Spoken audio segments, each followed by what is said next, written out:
Congratulations, Lynn, and all of you involved in the Neighborhood Initiative on a 10-year anniversary. It's remarkable what God has done in using this ministry to remind us of Jesus' great commandments, to love God with all of our heart, mind, soul, and strength, and to love our neighbor as we love ourselves.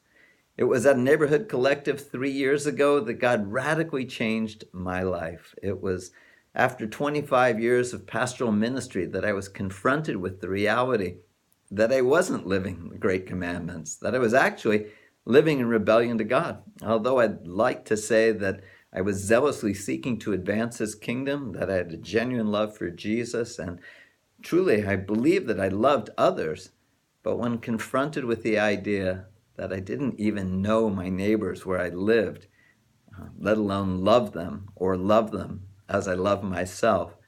I realized that there was something dreadfully wrong, that whether I wanted to admit it or not, I was living in rebellion to the great commandments. And it was at that occasion at the Neighborhood Collective that God really spoke to my heart about the need to submit my life, to change my life, to reflect those values, to create margin in my life so that I could truly love neighbors, not only where I worship, but where I lived, where I worked, where I study, and where I play. And that has been a life-transforming value, a life-transforming mission, and a life-transforming experience for me. And I am forever grateful for the ministry of Lynn, Cory, and the ministry of the Neighborhood Initiative. I look forward just to seeing what God does in the years that come according to his perfect will until he returns to remind us of these values, especially in the culture that we live in a world that is becoming increasingly post-Christian, especially in the Western world and in the United States. We have to realize that the likelihood of our neighbors being interested because of an invitation for an event,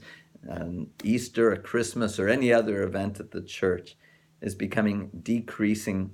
And so as we contemplate this reality without actually spending time with our neighbors to display the genuine, radical, unconditional love of Christ, a committed love, a sacrificial love, a love that is characterized by joy and peace and hope, a love that is distinct from the culture around us, until we engage in our neighborhoods, in our communities with that kind of love, it's going to be really difficult to advance God's kingdom. And yet God has given us this simple revolutionary idea that will turn the world right side up. And I thank you, Lynn, and I thank you to the Neighborhood Initiative and to the collective that I've experienced and the other collectives I've attended for reminding me of this great truth. Blessings on the years to come.